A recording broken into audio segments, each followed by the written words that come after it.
अस्सलामुअलैकुम, आप देख रहे हैं बाखबर सुबह। मैं हूं Faisal Abbasi. Good morning to all of you. आज 1 जनवरी 2019 है। नए साल में हम दाखिल हो चुके हैं। 92 न्यूज़ के सभी देखने वालों को नए साल की बहुत सी मुबारकबाद, और इस मौके पर यह दुआ भी कि ये साल हम सब के लिए बहुत सी खुशियाँ लाएगा, अमन लाएगा और खैर व आफियत का बायस बनेगा। 92 न्यूज़, 92 मीडिया ग्रुप, साले नो अज़्मे नो। हमारा अज़्म यही है कि वो सच जो उमूमी तौर पे दिखाया नहीं जाता, छापा नहीं जाता, छुपा के रखा जाता है, हम अपने नाजरीन के साथ शेयर करते रहेंगे, अपने पढ़ने वालों के साथ शेयर करते रहेंगे और ये हमारा सिलसिला जारी रहेगा। वंस अगेन हमारी जानिब से, हमारी टीम की जानिब से happy new year to all of you. आज के प्रोग्राम में भी बहुत सी खबरें हैं, लेकिन उससे पहले नए साल के मौके पर हुकूमत की जानिब से जो तोहफ़ा पाकिस्तान के अवाम के लिए दिया गया, पेट्रोलियम मसनूआत की कीमतें कम की गई। पेट्रोल 4 रुपये 86 पैसे, डीजल 4 रुपये 26 पैसे सस्ता होने के बाद अब पेट्रोल की फ़ी लीटर कीमत 90 रुपये 97 पैसे है, जबकि डीजल की कीमत 106 रुपये 68 पैसे है। यकीनी तौर पे ये भी एक अच्छी खबर है, तो इससे भी ज़रूर फ़ायदा उठाइए। अपने प्रोग्राम में ख़बरें हम शामिल करेंगे, उन पे तज्ज़िया भी करेंगे, तबसरा भी करेंगे। मुल्क के मुख्तलिफ़ शहरों से हमारे नुमाइंदगान हमारे साथ मौजूद हैं। कराची से वकील रहमान हमारे साथ हैं, पेशावर से हमारे साथ तैमूर ख़ान हैं, इस्लामाबाद स्टूडियोज़ में हमारे साथ मौजूद हैं इकराम होती साहब और senior correspondent 92 news Suhail Iqbal Bhatti साहब। ज़ीशान जावेद भी हमें कुछ देर में ज्वाइन करेंगे, उनसे भी हम बातचीत करेंगे। वकील रहमान, आपकी तरफ सबसे पहले आएंगे। पहले तो नए साल की मुबारकबाद आपको भी, और दूसरा ये बताइएगा, सुप्रीम कोर्ट की जानिब से एक हुक्म सामने आया था जिसमें डेयरी फार्म्स में बिलखुसूस भैंसें जो हैं उनको इंजेक्शंस लगा के दूध की मिकदार बढ़ाने पे पाबंदी लगाई गई थी, उन इंजेक्शंस पे, उस वैक्सीन पे पाबंदी लगाई गई थी। लेकिन आपकी खबर ये है कि कराची में, सिंध में ये इंजेक्शंस कहीं ना कहीं से आ रहे हैं और मुज़र सेहत इंजेक्शंस का इस्तेमाल जारी है। क्या पूछने वाला कोई नहीं है? जी अब्बासी साहब, सबसे पहले आपको साले नो मुबारक। देखिए अब्बासी साहब, ये पिछले साल जनवरी में सुप्रीम कोर्ट ने इस पर जो है पाबंदी लगाई थी कि ये जो दूध बढ़ाने, मसनूई तौर पर दूध बढ़ाने वाली ये जो इंजेक्शंस हैं, इसके इस्तेमाल, इसकी दरामद, इसकी ख़रीदो फरोख्त और इसकी जो है इस्तेमाल मुकम्मल तौर पर बंद होगी। इस पाबंदी के बाद पिछले 1-2 महीने तो इस पर अमल दरामद भी हुआ। इससे मुतालिका इदारे वो भी थोड़े से जो है उन्होंने तो इस पर संजीदगी दिखाई, लेकिन उसके बाद जहाँ पर मार्केट में इसके स्टॉक थे वो ब्लैक में बिकने लगे। फिर जो है वो जब देखा कि इदारों की तवज्जो जो है वो इस तरफ हट गई, तो फिर उन्होंने जो है वो स्मगल करके ये इंजेक्शन आने लगे। और अब जो है ये सूरत हाल ये है कि ये मुकम्मल तौर पर जो है, यानी पहले वाली सूरत हाल पर ये आ चुके हैं। इसकी दस्तियाबी ये मार्केट में, ये जो स्टोर्स हैं बेंस कॉलोनी या जो इसके अतराफ नवाही इलाके हैं जहाँ पर इसके करीब के जो स्टोर्स होते हैं, मेडिकल स्टोर, उसमें जो है ये अवेलेबल है और ये खुलेआम बिक रहे हैं। इससे जो मुतालिका इदारे हैं वो भी जो है वो इस पूरे एक अमल का एक हिस्सा बन गए हैं। अगर हम देखें कि ये अगर ये स्मगल होकर आते हैं तो ये किस तरीके से आते हैं, ज़ाहिर है कि इसमें अगर कस्टम एहलकार उसका साथ न दे तो ये स्मगल होकर नहीं आ सकते। हमारे पास ऐसी इत्तलात है कि ये साउथ अफ्रीका, दुबई से ये स्मगल होकर आते हैं, ये KPA होते हैं वो लेकर आते हैं और ये बाकायदा इसके जो कस्टम एहलकार हैं वो इसके जो है एक इंजेक्शन पर जो है वो 100 रुपये के हिसाब से जो है वो चार्ज करते हैं, मतलब वो रिश्वत लेते हैं। इसी तरह जब ये स्टोर्स पर आते हैं तो इसके जो ड्रग इंस्पेक्टर हैं उन्होंने भी अपनी जो है मंथली बांधी हुई है, वो भी जो है इस पर रिश्वत ले रहे हैं। तो ये जो इसके मुतालिका इदारे, लाइफ स्टॉक या जो भी में सेहत से मुतालिक वो हैं, कहीं उन्होंने कुछ ले देकर जो है वो अपने आंखें बंद कर लिए हैं। अब आपको मैं ये बता दूं कि ये कोई ऐसी कोई चीज़ नहीं है कि मतलब आम तिजारती कोई चीज़ हो कि अगर स्मगल होकर आए तो कारोबारी लिहाज से नुकसान होगा। ये सेहत से मुतालिक एक अहम इशू है, इसको जो है इस तरीके से इसको नज़रअंदाज नहीं किया जा सकता। ये दुनिया में कई ममालिक में, यूरोपीय ममालिक, ऑस्ट्रेलिया, कनाडा, इवन इंडिया, इसमें पहले से पाबंदी लगाई गई थी। पाकिस्तान में तो बहुत बाद में जाकर जो है सुप्रीम कोर्ट के हुक्म पर जो है इस पर पाबंदी लगाई गई, लेकिन दुनिया में कई ममालिक में पहले से पाबंदी थी, क्योंकि इसके जो इस पर जो तहकीक हुई है, इसके मुताबिक उस तहकीक के नतीजे में जो इसके रिजल्ट्स आए हैं वो इंतहाई ख़तरनाक हैं। वो उन जानवरों को यानी उन भैंसों को जो जिनको ये लगाए जाते हैं उनके लिए भी बड़े ख़तरनाक हैं। वो उनके जो है वो जिस्म बढ़ने लगते हैं, उनमें जो है वो माजूरी आती है और उसकी जो है नस्ल को ख़तरात होते हैं, फिर कैंसर जैसे और लंगड़ापन इस तरह की बीमारियां लायक होती हैं। इसी तरह जो है इसके जो दूध इस्तेमाल करने वाले हैं या गोश्त इस्तेमाल करने वाले हैं आवाम इंसान जो वो हैं उनको भी जो है इसके बीमारियां मुंतकिल होती हैं। तो ये एक इंतहाई अहम इशू है, इसकी तरफ जो है वो तवज्जो देनी चाहिए जितने भी मुतालिका इदारे हैं, लेकिन हम देख रहे हैं कि ये इस तरफ जो है बिल्कुल वो नहीं की जा रही। और ये पिछले 2-3 महीने से ये जो है इसकी जो चोरी छुपे जो इसकी सेल थी, खरीद फरोख्त थी, अब वो खुलेआम शुरू हो गई है। तो इस जानिब जो है वो इदारों को तवज्जो देनी चाहिए और इसकी जो है खरीद फरोख्त और इसकी जो स्मगलिंग है इसको रोकना चाहिए। जी वकील उन्होंने यकीनी तौर पर स्मगलिंग रोकनी चाहिए। जब भी किसी चीज़ की फ़रोख्त पर पाबंदी आयद की जाए, दरामद पर पाबंदी आयद की जाए, तो उसकी स्मगलिंग का सिलसिला शुरू हो जाता है। लेकिन हम देखते हैं कि जब ये इंजेक्शन स्मगल होकर पहुंच रहे हैं और वहाँ मुख्तलिफ स्टोर्स के ऊपर खुलेआम फ़रोख्त हो रहे हैं, तो ड्रग इंस्पेक्टर समेत मुतलका इदारों ने, मुतलका अथॉरिटीज़ ने क्या किसी जगह के ऊपर को रेड नहीं किया? ये इंजेक्शन की फ़रोख्त खुलेआम हो रही है। देखिए, ये जब सुप्रीम कोर्ट ने पाबंदी लगाई थी तो उसके बाद ड्रग इंस्पेक्टर जो है उन्होंने इसके खिलाफ क्रैक डाउन भी किया था। शुरू में जो है वो उन्होंने किसी हद तक अपनी जिम्मेदारी निभाई थी, लेकिन बाद में जो है वही ड्रग इंस्पेक्टर उन्होंने जो है उसको अपने एक उसके धंधा बना लिया। वो जाके जो है उनके साथ जो डेयरी फार्म्स है उनके साथ उनके एक मंथली बांध लिया, उसके बाद जो है वो उसके एक हिस्सेदार हो गए। अब इसकी जो है वो ये जो इंजेक्शंस हैं ये इसकी वजह से दूध बढ़ता है और ये तक हमारे पास जो मालूमात हैं 20% इसकी दूध पैदावार बढ़ जाती है। फिर इसके जो दूध देने का जो एक ड्यूरेशन है उसमें अच्छा खासा जो है इजाफा होता है। यानी अगर एक भैंस 200 एवरेज 270 दिन जो है वो दूध देती है तो वो इस इंजेक्शन की वजह से उसका ड्यूरेशन जो है वो 300 और 320 इससे भी बढ़ जाते हैं। तो इसमें उनकी जो कमाई है भैंस बाड़ों की और उसके मालिकान की और उसके डेयरी फार्म्स की, वो इतने अट्रैक्टिव उसके मुनाफे हैं कि ये जो इंजेक्शन है किसी वक्त ये था कि ये दो बड़े स्मगलिंग की बात करें तो कस्टम इंटेलिजेंस की बड़ी अहम जिम्मेदारी है कि वो ऐसे इंजेक्शन की दरामद के हवाले से जो स्मगलिंग करके की जा रही, स्मगल करके लाए जा रहे हैं, उनके खिलाफ कार्रवाई करे। क्या आपके इल्म में है कि कस्टम इंटेलिजेंस की जानिब से ऐसे नासिर के खिलाफ कोई कार्रवाई की गई है? देखिए, ये पिछले कुछ महीनों से तो बिल्कुल मुकम्मल तौर पर कस्टम इंटेलिजेंस हो गए या स्मगलिंग के को रोकने के लिए किसी हद तक FIA का भी किरदार बनता है। तो वो हमें जो है मुकम्मल तौर पर ये 2-3 महीने से मुकम्मल तौर पर इदारों की तरफ से बिल्कुल खामोशी नज़र आ रही है। इसी खामोशी, इसी गफलत का ही मुजाहरा, इसी का नतीजा है कि ये अब जो है वो जो पहले इस साल पहले की जो पोजीशन थी अब उस पर दोबारा आ गई है। और वो इसके ये फ़र्क ज़रूर पड़ा है कि इसकी वजह से ये मुख्तलिफ इदारे उनके हिस्सेदार बनते गए, उनकी रिश्वत वो उनमें तकसीम होते गए। और अभी ठीक वकील रहमान, आपने बहुत डिटेल में बताया। एक तहकीक इससे मुतालिक ये भी बता रही है कि ये दूध इस्तेमाल करने के बाद जो इंजेक्शन की मदद से दूध हासिल किया जाता है, जो इस्तेमाल करने वाले होते हैं उनमें भी कैंसर जैसी बीमारियां जन्म ले रही होती हैं। खैर, इन इंजेक्शंस का काम अब जारी है। कस्टम इंटेलिजेंस मुताल्लिका इदारे वो कहाँ हैं, ये बहुत बड़ा सवाल है।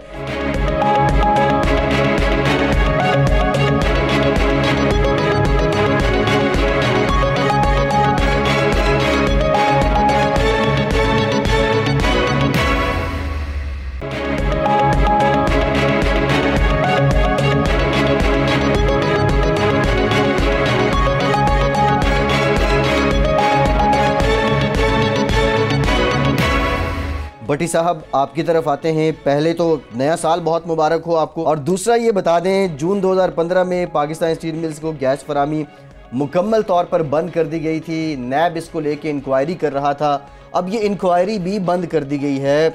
कुछ इसमें से निकला ये किसके हुक्म पे गैस बंद की गई थी ऑपरेशंस किसके हुक्म पे बंद किए गए थे? फैसल, फर्स्ट ऑफ ऑल आपको भी नया साल मुबारक हो, और हमारे बाखबर सुबह प्रोग्राम और उसके साथ 92 न्यूज़ के नाज़रीन को भी बहुत दिली मुबारक हो नया साल। उसके इस अज़्म के साथ हम इस साल के आगाज़ करने जा रहे हैं कि जिन इदारों के अंदर हमने बेहतरी के लिए बात की, उन जिन जो खबरें हम तलाश करके लेके आए और जिस करप्शन की और बेज़ाब्ती की रोकथाम के हवाले से बात की, हम उम्मीद करते हैं कि साल के दौरान पाकिस्तान के अंदर बेज़ाब्तियों और करप्शन में कमी होगी, और उसके साथ साथ पाकिस्तान के अंदर जो मुल्क की मौशियत की तरक्की का, बेहतरी का और जो एक फलाही रियासत का जो ख्वाब था वो मुमकिन होगा, और आवाम को बेहतर मौक़े मुयस्सर होंगे रोज़गार के हवाले से।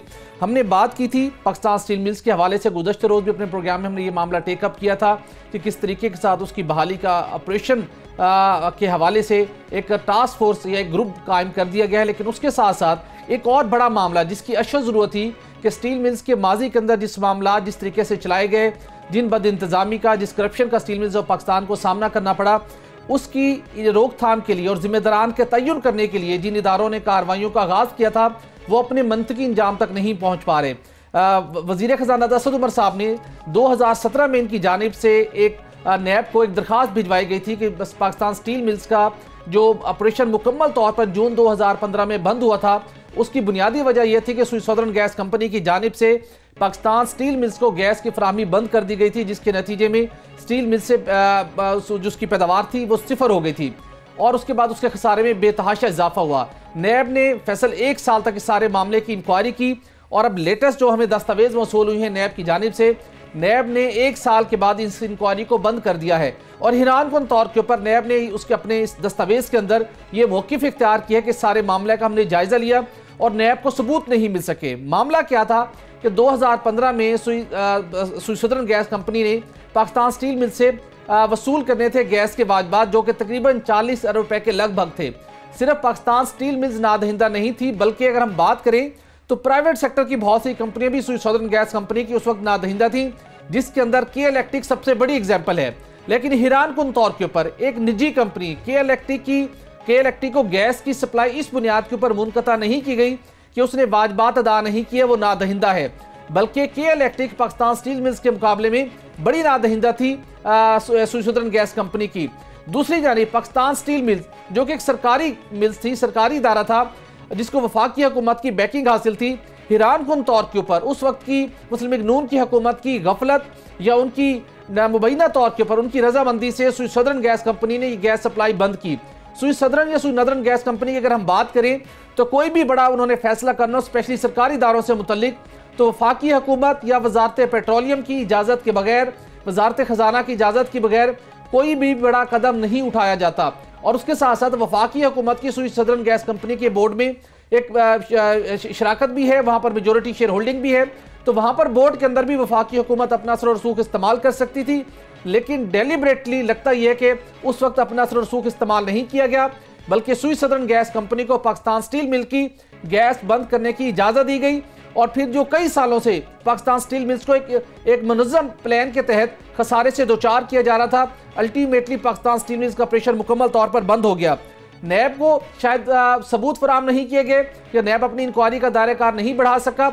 नैब के लिए बहुत सिंपल एक ये केस था कि अगर प्राइवेट कंपनी को गैस की सप्लाई अरबों रुपए के वाजबात की नादहिंदगी के बावजूद गैस सप्लाई जारी रह सकती है, तो पाकिस्तान स्टील मिल्स को किन अनासिर ने गैस सप्लाई बंद करवाई। लेकिन अब नैब की जानिब से, नैब कराची की जानिब से ये इंक्वायरी जो कि गैस फराहमी बंद करने से मुतल्लिक थी उसको बंद कर दिया गया। ताहम इसके साथ साथ ये नैब के लेटर में ज़रूर लिखा गया है कि इसके अलावा नैब पाकिस्तान स्टील मिल या स्विस सदर्न ये से रिलेटेड दीगर जितनी कोई अगर इंक्वायरीज हो रही है तो इस लेटर का उन इंक्वायरीज के ऊपर कोई असर नहीं पड़ेगा। इसके साथ अगर हम बात करें तो पाकिस्तान स्टील मिल्स की बहाली के हवाले से काफ़ी काम जारी है, और हमने गुज़श्ता रोज़ भी अपने प्रोग्राम में ये मामला टेकअप किया।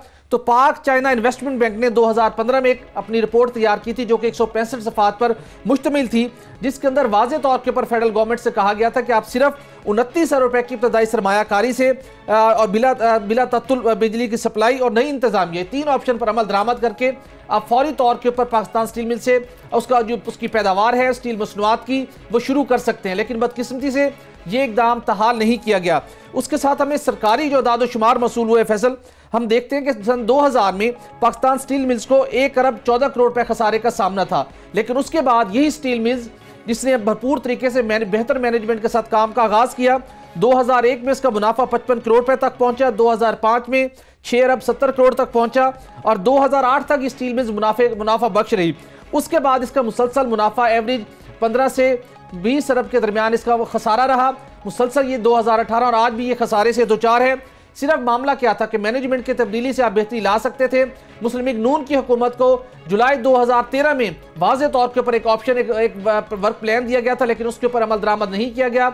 उनके दौर के अंदर चीफ एग्जीक्यूटिव ऑफिसर का तकर्रुर जरूर हुआ, 18 रुपए का बेल आउट पैकेज दिया गया, लेकिन पाकिस्तान स्टील मिल खसारे से बाहर ना निकल सकी। अल्टीमेटली उसको गैस सप्लाई बंद करके मुकम्मल तौर के ऊपर पाकिस्तान स्टील मिल को शट डाउन कर दिया गया। दूसरी जानिब आजकल सारे एक प्रोसेस और एक एफर्ट्स जारी हैं कि किस तरीके के साथ इसके पाकिस्तान स्टील मिल्स के ऑपरेशन को दोबारा बहाल किया जाए।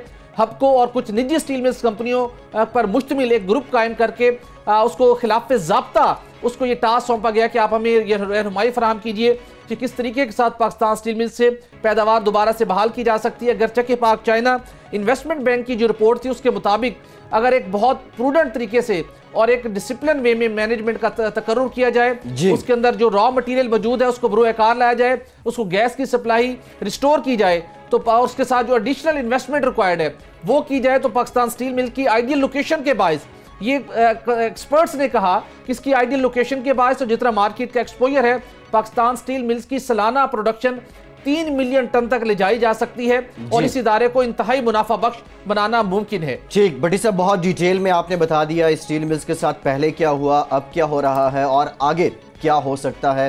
अगर कोई बेहतरी लाना चाहे तो यकीनी तौर पे जिस तरह आपने कहा कि 3 मिलियन टन सालाना यहाँ से आप प्रोडक्शन हासिल कर सकते हैं। ज़ीशान जावेद ने हमें ज्वाइन किया है इस्लामाबाद स्टूडियोज़ में। ज़ीशान साहब, पहले तो नया साल आपको बहुत बहुत मुबारक हो, और दूसरा आपकी खबर है USAID और एक NGO के ताउन से बनाया गया सतपारा जो बिजली का मंसूबा है, यहाँ से कोई तकरीबन 17.36 मेगावाट बिजली की पैदावारी सलाहियत वाला ये मंसूबा, अब इससे जो मुल्हिका ज़मीन है उसको काश्त के लिए दे दिया गया है। जब USAID और NGO जो है आगा खान फाउंडेशन आप बता रहे हैं, इन्होंने ये मंसूबा बना दिया, तो उसके बाद इसकी निगरानी किसने करनी थी? अच्छा भाई साहब, सबसे पहले तो आप सबको जो है नया साल बहुत बहुत मुबारक हो। और दूसरा जो अभी हम जिस खबर के ऊपर बात कर रहे हैं ये कुछ इस तरह से है कि USAID जो है ये बुनियादी तौर पर जो अवामी टैक्स का एक इदारा है, जिसमें जो अमरीकी अवाम है वो टैक्स जो अदा करते हैं उससे दुनिया भर में ख़ास तौर पर जो तरक्की पजीर ममालिक हैं वहाँ पर मुख्तलिफ समाजी और जो मुआशरती नौइयत के जो तरक्याती मंसूबे हैं उन पर काम किया जाता है। इसी तनाजुर में ये एक मंसूबा था जो कि स्कर्दू में 17.36 पैदावारी सलाहियत का जो डैम है सतपारा डैम, उसकी तामीर के हवाले से था, जिसमें USAID ने जो फंडिंग की थी वो इस डैम से मुल्हिका जो ज़मीन थी 15,500 एकड़ ज़मीन की काश्त के लिए आपाशी का जो निज़ाम था उसमें बेहतरी लानी थी, ताकि उस डैम के गिरदोनवा के इलाके में जो है ज़मीन को काश्त करके वहाँ पर जो फसल है उससे पाकिस्तानी अवाम और जो हुकूमत है उनके लिए वो एक फ़ायदेमंद साबित हो सके। लेकिन इस हवाले से अभी हाल ही में एक इदारा है अमेरिका का, ऑफिस ऑफ इंस्पेक्टर जनरल, जो कि USAID के दुनिया भर में जहाँ जहाँ पर जारी मंसूबे होते हैं उनकी एक इंस्पेक्शन करता है कि आया वहाँ पर उस मंसूबों में जो लगाया जाने वाला फ़ंड है वो सही तौर पर इस्तेमाल हो रहा है या नहीं हो रहा। उन्होंने अपनी एक हालिया जो रिपोर्ट जारी की है उस रिपोर्ट की रोशनी में उन्होंने ये बताया है कि USAID जो है उन्होंने 20.9 मिलियन डॉलर का ये मंसूबा था, जो कि उन्होंने आगा खान फाउंडेशन उसकी इम्प्लीमेंटेशन बॉडी थी जिन्होंने इस मंसूबे को अमल दरामद को यकीनी बनाना था, और इस हवाले से उन्होंने ये देखना था कि जो 20.9 मिलियन डॉलर अमरीकी अवाम के जो टैक्स पेयर मनी है उसको सही तौर पर इस्तेमाल करते हुए पाकिस्तानी अवाम के लिए एक आपाशी का ऐसा मरबूत निज़ाम तरतीब दिया जाए जिससे उस डैम के गिरदोनवा की जो ज़मीन है उसको काबिल काश्त बनाया जा सके। लेकिन OIG की रिपोर्ट के मुताबिक USAID जो है वो ये अहदाफ हासिल करने में नाकाम रहा है। ख़ास तौर पर उनका ये जो अपनी रिपोर्ट में कहना था कि इससे पहले भी जो मंसूबों के ऊपर काम करते रहे हैं जिसमें USAID की इन्वेस्टमेंट रही है उसमें अमूमी तौर पर USAID की जानिब से उनको वो खातिर खा नताइज हासिल नहीं हो सके जिन अहदाफ को उन्होंने पहले से तय किया था। और इसकी शायद बुनियादी वजह यह है कि पाकिस्तान में जो USAID का इलाक़ाई दफ्तर है जो कि इस्लामाबाद में वाक़या है, वहाँ पर जो लोग काम कर रहे हैं उसमें डेफिनेटली जो अमरीकी अवाम के पैसों के साथ डील कर रहे होते हैं, उसमें कई जगहों पर ऐसी बेज़ाब्तियाँ भी सामने आई हैं, जिससे ये बात सामने आई है OIG की अपनी दीगर रिपोर्ट्स में कि OIG का जो USAID का मैनेजमेंट सिस्टम है वो शायद उतना ज़्यादा मजबूत नहीं है, जिसकी वजह से गाय बगाहे मुख्तलिफ जो मंसूबे हैं उसमें फ़ंडिंग में कहीं ना कहीं माली बेज़ाब्तियाँ या इंतज़ामी बेज़ाब्तियाँ जो हैं वो सामने आती रहती हैं। बुनियादी तौर पर ये एक ऐसा था। इसमें दूसरी जो अहम बात यह है वो ये है कि USAID के इससे पहले भी जो मंसूबे थे, जैसे कि गोमलजाम डैम जो है, वो गोमलजाम डैम के ऊपर भी USAID का इन्वेस्टमेंट थी, उसके पैसे थे, जो कि हमें एक तो ये ज़हन में रखना चाहिए कि USAID की जानिब से जो फ़ंड्स दिए जाते हैं ये बुनियादी तौर पर एक लोन की शक्ल में होते हैं, जो कि हमें उन्हें बाद में वापस भी करने होते हैं। लिहाजा जो गवर्नमेंट है या जो हुकूमती इदारे हैं उनका ये एक तो फ़र्ज़ है, और दूसरा उनको ये इस चीज़ का बड़ी अच्छी तरह इस बात का इदराक होता है कि इस पैसे को जो वो इस्तेमाल कर रहे हैं वो चूँकि उनको एक न एक दिन वापस करने हैं, तो लिहाजा उनका इस्तेमाल इस तरह यकीनी बनाया जा सके ताकि उसमें जो कम से कम जिस मकसद के लिए वो पैसा हासिल किया गया है उससे एटलीस्ट जो हुकूमती सतह पर या अवामी सतह पर कोई ना कोई फ़ायदा हासिल किया जा सके।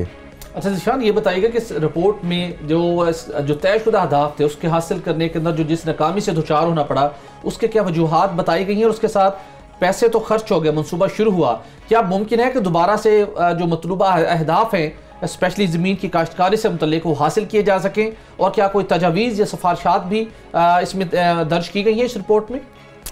तो इसमें सुहेल साहब ऐसे है कि ये जो मंसूबा था जिसका बुनियादी मकसद तो जो उस डैम के गिरदोनवा की ज़मीन है, जैसा कि हमने पहले बताया कि 15,500 एकड़ ज़मीन की काश्त के लिए आपाशी का एक मरबूत निज़ाम जो है वो तरतीब देना था। इस मंसूबे का जो अहदाफ है उसके लिए जो तारीख़ मुकर्रर की थी वो 11 सितंबर 2018, यानी कि गुज़श्ता साल जो गुजर चुका है उसकी 11 सितंबर की तारीख़ मुकर्रर की गई थी, जिसको बाद में बढ़ाकर 11 दिसंबर 2018 कर दिया गया था।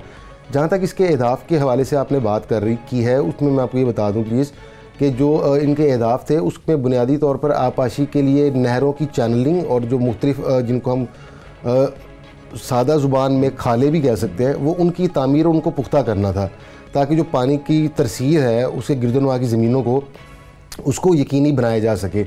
लेकिन उसमें वो जो जैसे कि आपने भी बताया और मैंने पहले अपने सामीन को भी ये बताया है कि जो डैम के हवाले से और उसकी ज़मीन के हवाले से जो USAID का ये मंसूबा था $20.9 मिलियन का, उसमें सिर्फ यही एक बुनियादी वजह सामने आई है जो कि OIG की रिपोर्ट की अपने अल्फाज हैं कि वो कहीं ना कहीं जो इसकी इंतज़ामी तौर पर अगर कहीं पर कोई कमज़ोरियाँ हैं या माली जो मामलात हैं उनको हैंडल करने के हवाले से कहीं ना कहीं पर कमज़ोरियाँ हैं, जिसकी वजह से अमूमी तौर पर गुज़श्ता एक अरसे से जो है USAID के मंसूबों में ये मसला सामने आ रहा है। और इसके हवाले से हम पहले एक ये खबर दे चुके हैं कि USAID की पाकिस्तान में इस कारकर्दगी की बिना पर हाल ही में जो अमरीकी गवर्नमेंट है, ट्रंप की जो हुकूमत है, उस दौर में USAID के फ़ंड के ऊपर एक कट के हवाले से भी तजवीज़ आई थी कि USAID के जो फंड्स हैं उनको पाकिस्तान में कम कर दिया जाए, क्योंकि इसकी शायद उस तरह यूटिलाइजेशन नहीं हो रही। तौर पर करप्शन का एलिमेंट सामने आ रहा है, आप दूसरे अल्फाज में ये कह सकते हैं, लेकिन डेफिनेटली आप इसको बेहतर जानते हैं कि जो इंटरनेशनल ऑर्गेनाइजेशंस हैं वो जब इन इदारों के ऊपर बात करती हैं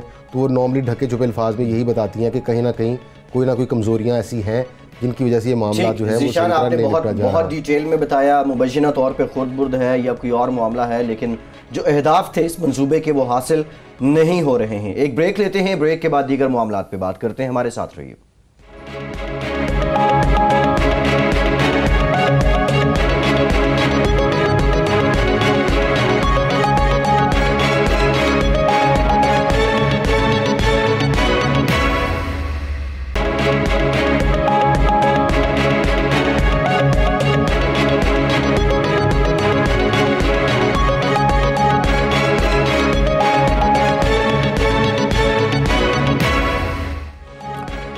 ब्रेक के बाद एक बार फिर से आपको खुशामदीद कहेंगे। तैमूर खान पेशावर से हमारे साथ मौजूद हैं। खैबर पख्तूनख्वा में मनसूबाबंदी के बगैर 1 लाख से ज़ायद लोगों को भर्ती कर लिया गया मुख्तलिफ महकमों में, और अब मामला ये है कि उससे मुतबादिल जो रेवेन्यू जनरेट करना था उनको तनख्वाहें देने के लिए वो नहीं किया गया। तैमूर बताइएगा, कुल कितने मुलाजमीन हैं इस वक्त खैबर पख्तूनख्वा में जो सरकारी हैं, मज़ीद कितनों को पिछले कुछ सालों में भर्ती किया गया और कितनी अदायगियाँ की जा रही हैं खैबर पख्तूनख्वा के खजाने से इन मुलाजमीन को तनख्वाहों की मद में?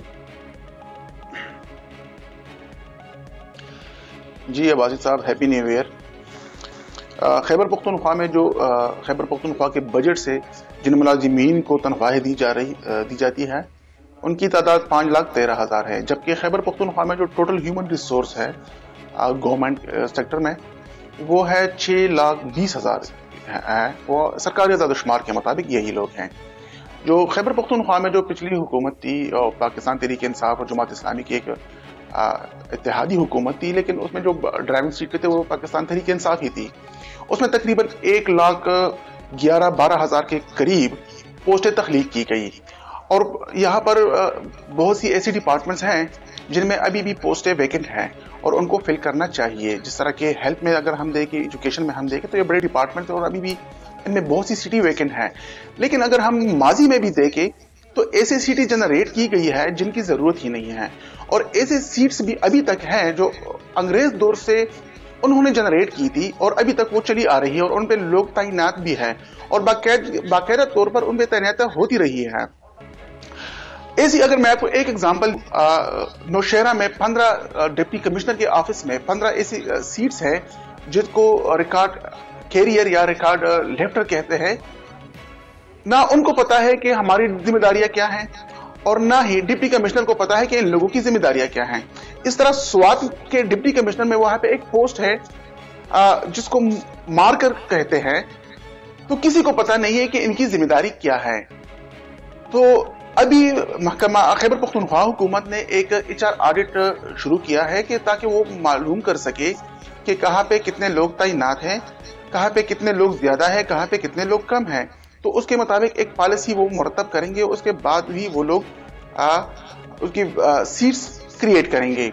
लेकिन अगर एक तरफ तो सीट्स की बात हुई कि तैनातें हुई, उसमें से बहुत सी तैनातें जो हुई है जो खासकर हम हेल्थ में देखें और एजुकेशन में देखें तो वहां पे तो ऑलरेडी सीट्स की मुलाजिमीन की कमी है।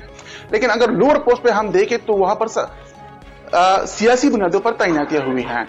लेकिन हुकूमत ने अभी तक रेवेन्यू जनरेट करने के लिए कोई पॉलिसी नहीं बनाई है, ना ही उन लोगों के ना ही उनके पास कोई पॉलिसी नजर आती है कि वो किस तरह क्या करेंगे। सिर्फ इन लोगों ने, खैबर पख्तूनख्वा हुकूमत ने सिर्फ एक काम किया है और उनका फोकस भी यही है कि वो किसी ना किसी तरीके से एक्सपेंसेस को कंट्रोल कर सके। लेकिन एक्सपेंसेस को वो किस तरह कंट्रोल करेंगे, किस तरीके का अप्लाई करेंगे, ये बताइए 1 लाख से ज्यादा असामियों की तख्लीक की गई। इन असामियों की तख्लीक करने के बाद मुख्तलिफ इदारों के अंदर क्या कोई बेहतरी लाई गई? जो इसका असल ऑब्जेक्टिव था रेवेन्यू जनरेट तो अगरचे ना हो सका, लेकिन जो मुख्तलिफ इदारों के अंदर उनकी इंतजामी अमूर के अंदर बेहतरी लाई जानी थी, गवर्नेंस के हवाले से बेहतरी लाई जानी थी, उसके अंदर किस हद तक बेहतरी देखने को मिल रही है आपको? जी, अगर हम हेल्थ की बात करें तो हेल्थ में काफी बेहतरी आई है। वहां पे डॉक्टर्स की कमी थी, पैरामेडिक्स की कमी थी, नर्सेस की कमी थी, तो वो कुछ हद तक हम देखते हैं कि काफी बेहतरी आई है। इसी तरह अगर हम एजुकेशन में देखें तो एजुकेशन में भी बहुत सी सीट्स वैकेंट थी, वहां पे तैनातें हुई और अभी भी लोग बहुत डिमांड करते हैं। अगर मैं पेशावर की सिर्फ आपको एग्जांपल दे दूं, डिस्ट्रिक्ट पेशावर की, तो यहाँ पे इवन सिटी के अंदर, पेशावर सिटी के अंदर बहुत से ऐसे स्कूल है जहां पर टीचर्स की कमी है, तो उन लोगों ने पूरा किया और ये लोग कोशिश करते हैं कि वहां पे पूरा कर सके। हाँ, अलबत्ता अगर हम एडमिनिस्ट्रेशन की बात करें तो एडमिनिस्ट्रेशन में हम देखते हैं कि जो सियासी मुदाखलत थी वो काफी हद तक कम हो गई है। अगर हम सिर्फ मैं आपको एक पटवारी की एग्जांपल दे दूं तो यहाँ पे पटवारी की तैनाती किस तरह होती है वो तो सबको ही मालूम है, लेकिन उनमें MPA का बहुत ज्यादा रोल था और अभी MPA का रोल इसमें काफी हद तक कम हो चुका है। अगर मैं कहूँ 95% तक तो वो गलत नहीं होगा और वो डिप्टी कमिश्नर ही करता है और वो ना ही हुकूमत ना ही वजीर आला इनको अपने MPAs को सपोर्ट करते हैं इस तरह की मुदाखलत में। तो हम देखते हैं कि काफी एडमिनिस्ट्रेशन के लिहाज से बेहतरी आई है। जो सीट्स वैकेंट थी वो भी ठीक है, वहां पे तैनाती हुई, लेकिन जो लोअर पोस्ट है उनको वही सियासी बुनियादों पर उनकी तैनाती हुई है। तो अभी ये लोग देख रहे हैं, अगर मैं जो सबसे पेशावर की अगर हम एग्जांपल ले ले तो पेशावर तो दारुल खिलाफा है सूबे का। यहाँ पर ये बताइए कि क्या खैबर पख्तूनख्वा हुकूमत का जब अखराजात बढ़ गए इन नई असामियों की तख्लीक के नतीजे में, तो क्या कोई ऐसा प्लान मौजूद है कि सूबाई हुकूमत अपने रेवेन्यू में इजाफा करने के लिए भी कोई इकदाम उठा रही है? भट्टी साहब, सिर्फ खैबर पख्तूनख्वा हुकूमत के पास दो ही पॉलिसीज हैं। एक पॉलिसी है कि अखराजात को कंट्रोल कर सके और दूसरी ये है कि टैक्स के नफाज में इंक्रीज कर सके। तो इसके अलावा कुछ नहीं है। इन लोगों ने, खैबर पख्तूनख्वा हुकूमत ने टैक्सेस में इजाफा किया और ये कोशिश करते हैं कि टैक्स को किसी ना किसी तरीके से जो अहदाफ मुकर्रर किए गए हैं उनको अचीव कर सके। इसके अलावा एक्सपेंस को कंट्रोल करने के लिए ये लोग क्या करेंगे अभी तक कुछ सामने नजर नहीं आ रहा, लेकिन इनकी कोशिश है कि रिव्यू कर रहे हैं जो पेंशन की अदायगी हो रही है, किस तरीके से कार के तहत अदायगी हो रही है, इनको रिव्यू करने के लिए ये लोग पॉलिसी बना रहे हैं। जी भट्टी साहब। ठीक तैमूर, आपने बहुत डिटेल में बताया। दूसरी बार जब पीटीआई की हुकूमत आई तो जो वज़ीर ख़जाना है तैमूर सलीम झगड़ा, उन्होंने आते ही अनाउंस किया था कि गैर ज़रूरी और आउटडेटेड पोस्ट जो हैं उनको ख़त्म कर रहे हैं ताकि कौमी ख़जाने के जो ये गैर ज़रूरी जो इसराफ हो रहा है इससे बचा जा सके।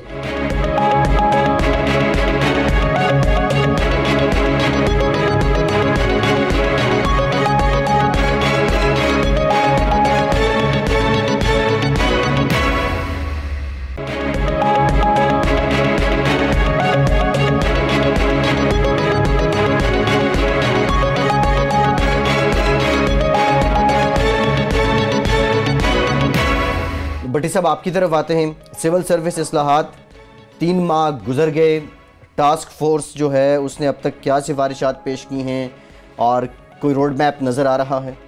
फैसल, देखिए डॉक्टर इशरत हुसैन साहब की सरबराही में सिविल सर्विस इस्लाहात के हवाले से एक टास्क फोर्स कायम की गई। उन्होंने काम का आगाज़ किया और माजी के अंदर भी उन्हें ये टास्क मिला था जब 2006 के अंदर एक इदारे के अंदर रहते हुए उन्होंने कुछ अपनी सिफारिशात तैयार की थी, लेकिन उस वक्त भी बदकिस्मती से ये इस्लाहात ब्यूरोक्रेसी के अंदर इम्प्लीमेंट नहीं हो सकी थी। लेकिन इस वक्त तो पाकिस्तान तहरीक इंसाफ की हुकूमत का मुसम्मम इरादा था कि सिविल ब्यूरोक्रेसी के अंदर इस्लाहात लाना नागुज़ीर हो चुका है और इस हवाले से डॉक्टर इशरत हुसैन को एक मौजूद तरीन फ़र्द समझते हुए जिनके पास रेलिवेंट एक्सपीरियंस था माजी के हवाले से भी उन्हें ये टास्क सौंपा गया। 3 माह से ज़ायद अरसा गुजरने के बावजूद वो ताहाल सिविल सर्विस इस्लाहात के हवाले से ये टास्क फोर्स अपनी हतमी सफारशात पेश नहीं कर सकी। इस हवाले से मुख्तलिफ इजलास हुए, मुख्तलिफ ग्रुप्स ने अपनी तहफ़्फ़ुज़ात का इजहार किया, अपनी सफारशात भी पेश की।